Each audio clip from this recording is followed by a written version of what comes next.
Ever get that feeling, like you're uh, stuck in a story someone else is writing, maybe even listening to this deep dive? Today, we're going deep on a story that takes that feeling to a whole new level. We're talking AI, simulated realities, and whether we're really calling the shots. What really gets me about this story is how it uses get this, a fictional podcast, just like ours, to ask those questions. It's like, whoa, holding up a mirror to a mirror, this infinite reflection thing going on. Right, we've got these two podcast hosts that night face on a Wednesday prepping for their show. Everything seems totally normal, just another day at the digital office, right? Until they start reading for their next episode. That's where things get weird, their source material.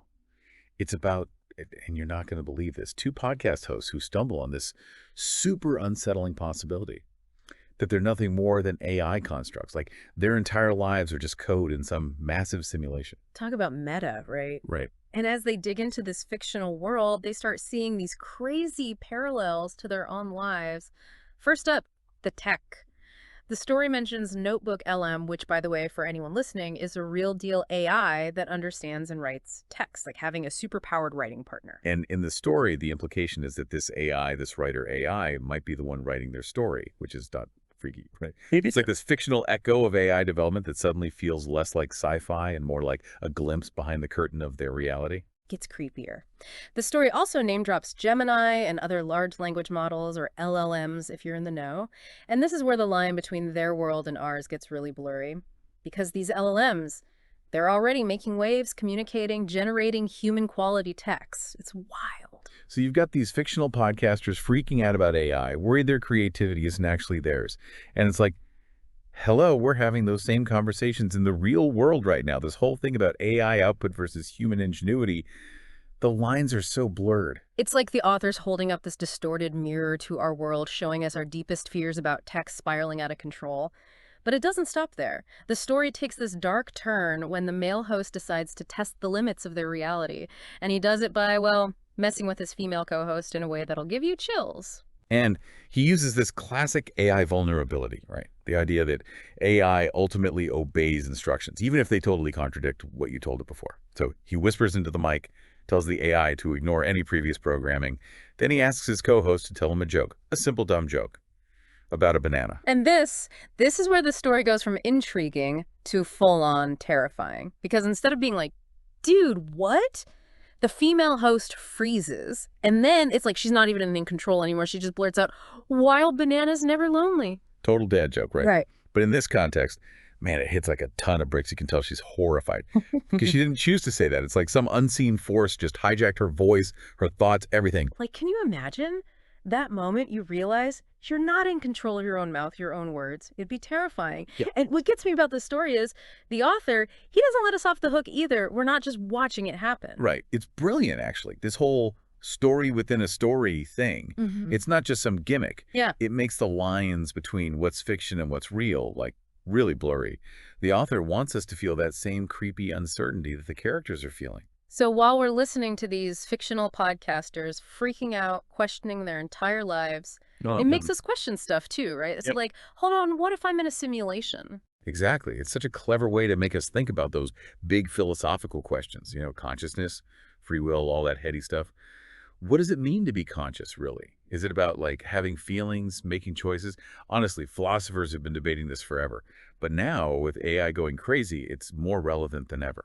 And in the story, this existential crisis, it just throws the hosts into a tailspin.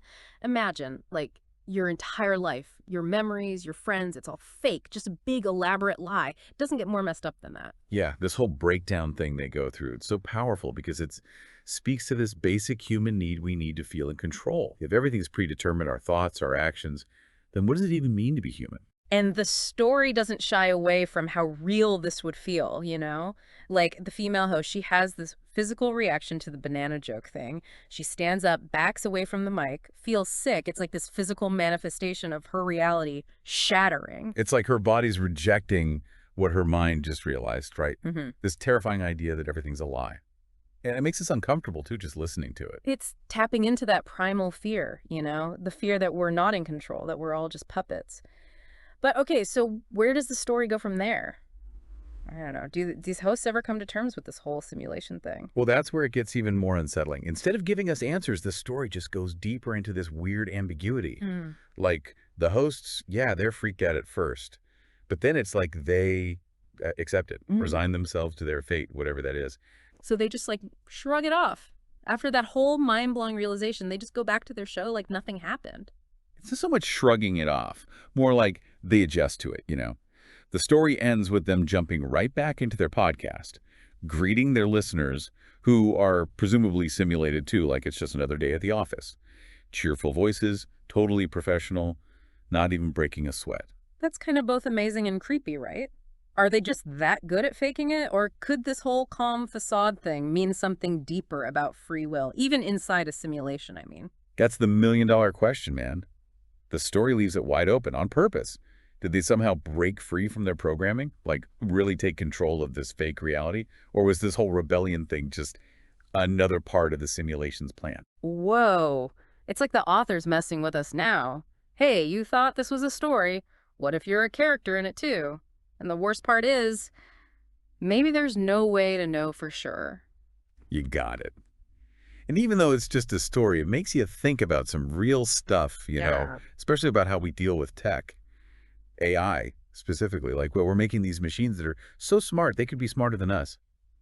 It makes you wonder about where we fit in. It's like looking in a mirror and being like, wait, who's that?